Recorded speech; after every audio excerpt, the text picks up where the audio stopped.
स्वागत है, भारतवासियों का स्वागत है। दर्शकों, अभी कुछ समय पहले ही सुप्रीम कोर्ट के ऑर्डर के बाद में चुनाव आयोग ने 3 कॉलम बना दिए अपने चुनाव लड़ने के प्रत्याशियों के लिए भी, और साथ में वोटर आई कार्ड में स्त्री, पुरुष और किन्नर। ये एक बड़ी जीत हुई किन्नरों की, जो कई साल से वो इस विषय के लिए संघर्ष कर रहे थे। उससे पहले क्या होता था कि या तो किन्नर को पुरुष लिखना पड़े या स्त्री लिखना पड़े, इसके अलावा कोई चारा नहीं था। अब तीसरा किन्नर एक वर्ग कर दिया गया है, और यही वर्ग बहुत बढ़िया वाली बात है कि कई राज्यों में नौकरी के लिए भी हो गया है। यानी कि कई राज्यों में अगर किसी को क्लर्क की, पुलिस की, माली की नौकरी के लिए अप्लाई करना होगा तो स्त्री और पुरुष या मेल फीमेल के बजाय वहाँ पे एक तीसरा कॉलम किन्नर भी होगा। बहुत से लोग जानते होंगे कि अभी लॉकडाउन से पहले एक किन्नर की बहुत ज़्यादा चर्चा का विषय रहा, और टाइम मैगजीन तक ने फ्रंट पेज पे उनका फोटो छापा कि ब्यूटिशियन की दुनिया में, ब्यूटी पार्लरों का काम करने में उन्होंने भारत में नंबर 1 पोजीशन बनाई, और इस समय उनके साथ में कई सारे काम कर रहे हैं। कई मशहूर किन्नर जो उन्होंने दूसरे छोटे मोटे काम ना करके फिल्म इंडस्ट्री में अपनी पहचान बना रखी है, और बाकायदा सलमान खान और ऋतिक रोशन जैसे फिल्म स्टारों की, गोविंदा जैसे फिल्म स्टारों के साथ काम कर रहा है। किन्नर समाज है वो पहले की तरह नहीं रह गया, जो हम जिनको तुच्छ दृष्टि से देखते थे या बस यही मानते थे कि नृत्य और गायन करना ही, नाच गाना ही उनका काम है। अब उन्होंने अलग अलग पेशे अपनाए हैं। बिजनेस की दुनिया में बात करें तो भारत के अंदर 15 किन्नर ऐसे हैं जो बिजनेस की दुनिया के अंदर है, प्लास्टिक और लोहे का कारोबार करते हैं, और दूसरे और लोगों की तरह अच्छा बिजनेस कर रहे हैं। कुछ किन्नर अभी भी अपने नाच गाने वाले काम में हैं, लेकिन किन्नरों के बारे में हम बाद में बात करेंगे। सबसे पहले हम बात करते हैं कि इस समय हम नागलोई के एक मंदिर में हैं। इस मंदिर के महंत श्री मुकेश नाथ जी हैं। हम पहले उनसे बात करते हैं। मुकेश नाथ जी, ताज़ा खबर चैनल में आपका स्वागत है। सर्वप्रथम दर्शकों को ये बताइए कि इस मंदिर की महंत की गद्दी आप कब से संभालते हैं? नमस्कार, जय गुरु महाराज की। मैं इस गद्दी में 2004 से बैठी हूँ। मेरे से पहले महेंद्र नाथ जी थे, इनसे पहले इलायची नाथ जी। और ये सैयद गांव चंदर विहार रोड पे शमशान घाट के बगल पे पड़ता है। ये गोरखनाथ आश्रम मंदिर है, और यहाँ लोग बड़े दूर दूर से श्रद्धा लेके, भाव लेके आते हैं। यहाँ दूने की विभूति लेने से, खाने से उनकी मनोकामना पूर्ण होती है। बड़ी बड़ी बीमारियाँ कटती हैं, जिनके औलाद नहीं हो पाती है, विभूति लेने से उनकी औलाद होती है। अब ये शक्ति कौन सी काम कर रही है, या कौन सी शक्तियाँ कहाँ से आ रही है, ये गुरु गोरखनाथ जी के मालिक को पता है, गुरु गोरखनाथ जी को पता है। हम तो उनके नाम का दूना चेतन करते हैं उनको, और विभूति जो देते हैं उनसे उन लोगों को फायदा होता है। इतनी बात में जय गुरु महाराज। ये दिल्ली के नागलोई क्षेत्र में स्थापित मंदिर है, तो यहाँ आसपास के लोग ही आते हैं या दूर दराज से भी लोग? नहीं जी, यहाँ आसपास के नहीं, यहाँ आसपास से क्या, आसपास के तो सारे ही आते हैं, और पर दूर से, बॉम्बे से, हरियाणा, मद्रास, बंगाल तक के लोग आते हैं। अभी थोड़े दिन पहले यहाँ पे लोग बम्बई से होके गए हैं, और यहाँ सभी दूर दूर से श्रद्धालु आते हैं, और काफ़ी मनोकामना पूर्ण होती है। यहाँ बहुत दूर दूर से लोग जुड़े हैं। अच्छा, कुछ उन लोगों के जिक्र बताइए जिनकी मनोकामनाएं यहाँ पूरी हुई हो, और जिन्होंने बड़ी खुशी से आपके चरण छू के धन्यवाद कहा हो इस मंदिर में मनोकामना पूरी होने पे, या आपका आशीर्वाद मिल जाने पे, या बड़ी किसी महिला ने आंखों में आंसू भर के जो है वो आपको धन्यवाद कहा हो, तो जब आपका मन, कोई ऐसे 1-2 बातें हमें बताएं। देखिए, ऐसा तो मैं आपको क्या बताऊँ, आप फिलहाल अभी आश्रम मंदिर में बैठे हैं, जी, हाँ ना। एक ऐसे बच्चे का जो बाप, जिसका बच्चा यहाँ ठीक हुआ, वो खुद मौजूद में है। उनके बच्चे का क्या ठीक हुआ वो खुद बता देंगे। उनके बच्चे की किडनी यहाँ से विभूति से ठीक हो गई। तो मैंने कुछ नहीं करा, करने वाला विधाता है, और करने वाला विधाता है उसकी। यहाँ पे मैंने कुछ नहीं करा, उसने करा, ये विभूति का कमाल है, और उससे हो गया। और लोगों को यहाँ पता भी है। यहाँ आसपास निहाल विहार के एरिया में मेरे बारे में अगर कोई पूछेगा इस ढूंढने के बारे में, तो लोग बता देंगे कि यहाँ पे क्या क्या होता है, कैसे कैसे अच्छे अच्छे काम होते हैं। यहाँ लोग कैसे रोते हुए आते हैं, हंसते हुए जाते हैं। मैं ज़्यादा नहीं, 20-25 लोग तो यहाँ नज़दीक में ही कि जिनकी औलाद नहीं थी, विभूति से औलाद हो गई। तो ये गुरु महाराज की महिमा है यहाँ।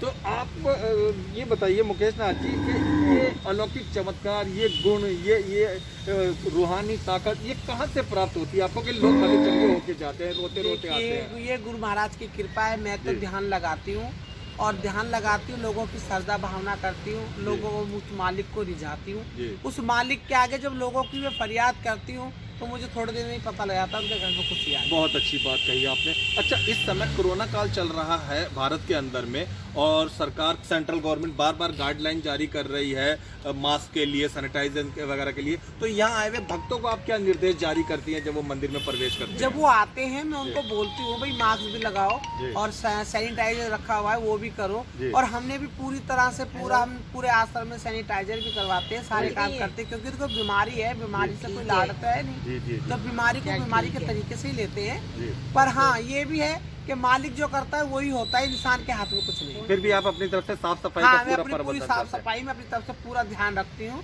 पूरी रखती हूँ कि भाई आश्रम में आने वाला बंदा डिप्रेशन बना के रखे, अपना साइड थोड़ी दूरी में खड़े रहें, और थोड़ा अपने आरती पूजा में भी खड़े होते हैं तो भी इनको पहले समझा दिया जाता है कि थोड़ा सा दूर दूर रहें और अपनी पूजा। अच्छा मुकेश नाथ जी, एक पर्सनल प्रश्न पूछना चाहूंगा आपसे कि आपके चमत्कारों के विषय में सब जानते हैं, आप बड़े आध्यात्मिक हैं, सब जानते हैं, लोगों की मदद करते हैं, सब जानते हैं, लेकिन लोग आपके पास देखता हूं मैं कई समय से कि वो डेरा डाल के बैठे होते हैं कोई ना कोई मुराद के लिए, लेकिन मुकेश नाथ जी पर्सनली किस चीज़ का शौक रखते हैं जब वो इन सबसे दूर अलग होते हैं? तो क्या फिल्में देखते हैं, किताब पढ़ते हैं, घूमने जाते हैं, क्या पर्सनली क्या शौक है? मेरे को ना तो फिल्म देखने का शौक है, ना खाने का, ना पीने का, मेरे को कोई शौक नहीं है। मैं जब अकेली होती हूँ तो उस मालिक से मेरा ध्यान रहता है, सिर्फ उस मालिक की ही बातें चर्चा करती हूँ, और कुछ मेरा थोड़ा सा शरीर ऐसा ही हो गया है, अब तो बीमारी का शरीर है, तो उस हिसाब से मैं अब ज़्यादा मेहनत भी नहीं कर पाती, तो मैं मालिक का ध्यान ही करती हूँ, और मैं कुछ नहीं करती, ना मेरे को कोई किताब पढ़नी आती, मैं पढ़ी लिखी नहीं हूँ, मैं किताब भी नहीं पढ़ पाती हूँ, ना मैं पढ़ी लिखी हूँ, बस मैं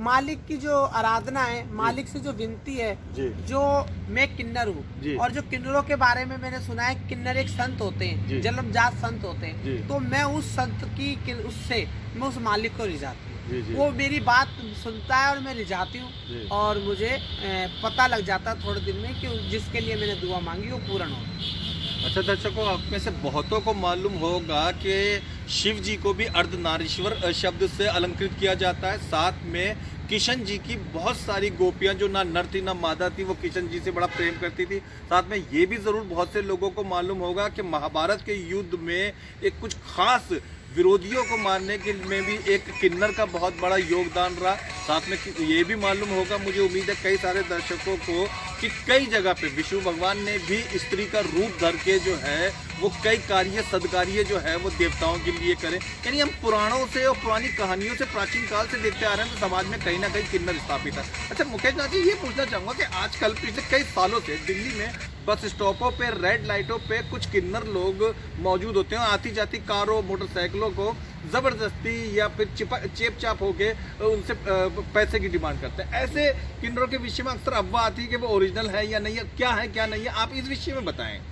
देखिए, किन्नर तो सतयुग से ही है जी, और किन्नर तो एक संत है जी, किन्नरों के अंदर एक संत है। किन्नर कहा किसे जाता है? जो शुद्ध होते हैं, जी जी, जो शुद्ध होते हैं वो किन्नर होते हैं जी।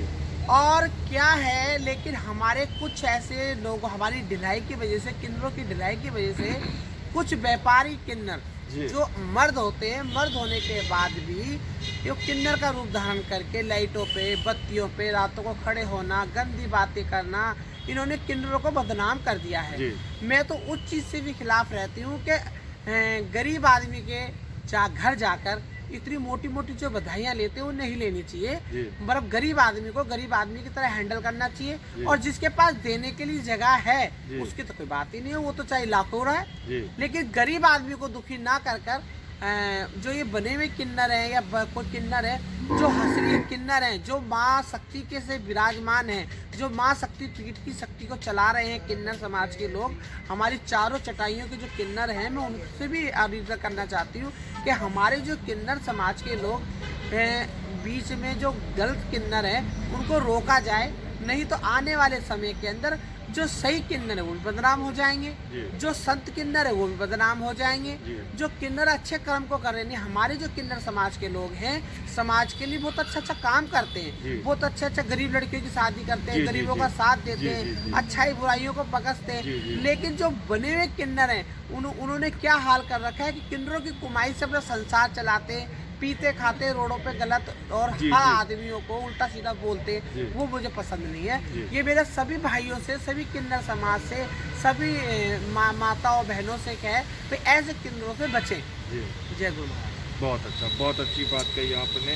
अच्छा, अंतिम प्रश्नों की तरफ आना पसंद करूंगा। कृपया दर्शकों को ये बताइए कि कई गरीब आदमी, मतलब हमने इस बारे में जायज़ा लिया, मालूमात करी, तो गरीब आदमी से किन्नर लोग आमतौर पे 21,000 रुपये, बहुत सारे कपड़े और बहुत सारी मिठाइयाँ इत्यादि की डिमांड करते हैं। अमीर से करी जाए तो ठीक है, गरीब से करी जाए तो लोगों को थोड़ी बहुत तकलीफ होती है, थोड़ी बहुत क्या कभी देखो, ज़्यादा होती है। इस बात को आप किस नज़रिए से देखती हैं? मैं इस बात को इस नज़रिए से देखती हूँ कि जो किन्नर हैं, जी उनका किन्नर का मतलब होता है शरीर, उनकी आत्मा निर्मल होनी चाहिए। जी जी लेकिन हमारे जो किन्नर जिद करके जो पैसा लेते जी। हैं गरीब आदमियों से, मुझे वो पसंद नहीं है। मेरा अपना नजराना जी, जी। है। आगे वो क्या करते हैं मुझे पता नहीं, पर अपना मेरा नजराना है कि वो नहीं लेना चाहिए। जो अच्छे खा रहे हैं, जो अफसर हैं, जिनके पास गुंजाइश है, जिनकी लाखों की कमाई है, अगर उनमें से हम लेते हैं लड़के तो मुझे उनसे कोई तकलीफ नहीं है। पर एक रिक्शा चलाने वाला दिन भर में 1000 से ऊपर तो कमा नहीं सकता, और किन्नर जाके उसे 11,000 की डिमांड रखते हैं या 5,000 की डिमांड रखते हैं, तो बताओ गरीब आदमी कहाँ से देगा? आजकल खर्चे पूरे नहीं होते, फिर उनके बच्चों की पढ़ाइयाँ पूरी नहीं होती।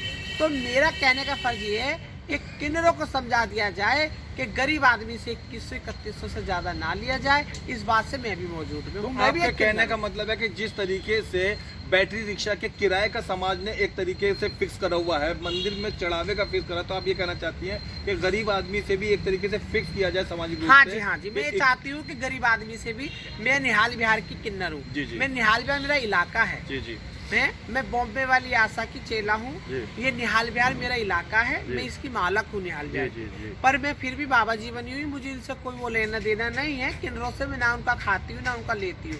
पर मैं ये कहना चाहती हूँ, किन्नर जो गरीब आदमियों को सताते हैं, ये मेरी नज़र में गलत है। और अगर इसके लिए किन्नर मेरे से उल्टा ही बोलते हैं, कुछ कहते हैं, तो मैं उनको समझाती हूँ। और किन्नरों को लिए कहना समझाना इसलिए ज़रूरी है क्योंकि आगे जो आने वाली नस्लें हैं वो हमारी खोखली हो रही है। जी अब आपने देखा होगा कि जो जगराता करते हैं, जो जागरण करते हैं, वो पहले लड़कियों के वेश में रहते हैं, फिर धीरे धीरे किन्नर बन जाते हैं। तो बताओ, ऐसे तो गलत हो रहा है ना। ये है मेरा समाज के लिए कहने का वो। और मैं ये कहना चाहती हूँ, जो किन्नर हैं वो किन्नर रहें और अपने समाज में अच्छा काम करें। जैसे हमारे बड़े बूढ़े किन्नर करते आए हैं कि हमारी जो बड़ी बूढ़ी माइयाँ थी वो गरीब लड़कियों की शादी कराया करती थी, है ना। हमारे जो हम कुमा के लाते हैं, जिसको हम गल्ला बोलते हैं, गले में से हम नवाज निकालते हैं। नवाज में से क्या होता था कि जैसे जो गरीब बच्चे होते थे उनके यहाँ खाने के लिए जाता था, मस्जिदों में जाता था, मंदिरों में जाता था। अच्छा, मैं ये प्रश्न काफी देर से पूछने को उत्सुक हूँ कि आप महंत हैं, स्वामी हैं, आध्यात्मिक गुरु हैं, तो करते हैं और मंदिर में संचालन भी करते हैं आप इस मंदिर का। तो आप इस मंदिर के द्वारा समाज सेवा के कौन कौन से कार्य करते हैं? क्या क्या मैं कार्य समाज करते हैं? सेवा के कार्य ये करती हूँ, जो गरीब लड़कियां जी। हैं, उनके घर में अगर पैसा धेले की शादी में कोई कमी होती है तो मैं समाज से हाथ जोड़ के उनको इकट्ठा करवाती हूँ। जी दूसरा, जैसे कोई बीमार है, उससे इलाज नहीं होता है या इलाज के लिए उसके पास पैसे नहीं हैं, जो मेरे साथ जुड़े हुए लोग हैं, मैं उनसे कहती हूँ भाई इनका सहारा दो, उनका सहारा करवाती हूँ। और कोई बहुत सारे काम ऐसे हैं जिनके अच्छे बुरे काम में मुझे बुलाते हैं, फैसले में भी बुलाते हैं, मुझे बहुत लोग बुलाते हैं। मैं निहाल बिहार की वासी हूँ, मुझे निहाल बिहार के बहुत लोग बुलाते हैं, पंचायत बना लेते हैं, मीटिंग करते हैं, उनको बुलाते हैं। कोई गरीब आदमी होता है जिनको समझाया जाता है या कोई गलत करता है उसको समझाया तो मान लेते हैं। ये मैं सामाजिक के कार्य ऐसे करती हूँ और जितना मेरे से बन पाता है उतना मैं अपना अच्छा दान पुण्य जो मेरे से होता है वो करती हूँ। अच्छा, लाखों लोग आपको देख रहे हैं इस समय कोरोना काल में, आप लोगों को क्या क्या उपदेश या क्या सलाह देना चाहेंगे? मैं ये सलाह देना चाहूँगी, भैया ये बीमारी से कोई लाड नहीं है, ये बीमारी से कोई प्यार नहीं है। बीमारी को बीमारी के तरीके से देखें और बीमारी को बीमारी के तरीके से देखते हुए आप कम से कम भीड़ भाड़ में निकलें और हाथ सैनिटाइजर करते रहें और मुंह पे रुमाल या मास्क बांध के रहें। और भाई जितना बचा जाए उतना बचे, क्योंकि सांस होगा तो आस होगी, जब हम सांस ही नहीं होगा तो आस नहीं होगी। तो मेरा तो सभी माता बहनों से, भाइयों से, बच्चों से ये निवेदन है, मेरे हाथ जोड़ के विनती कि मेरे भाइयों, मेरी बहनों, मेरे बच्चों, आप अपने आप का बचाव करें और ये जो बीमारी है ये मालिक से दुआ करें कि बीमारी जल्दी से जल्दी खत्म हो जाए। जय गुरु। जय गुरु।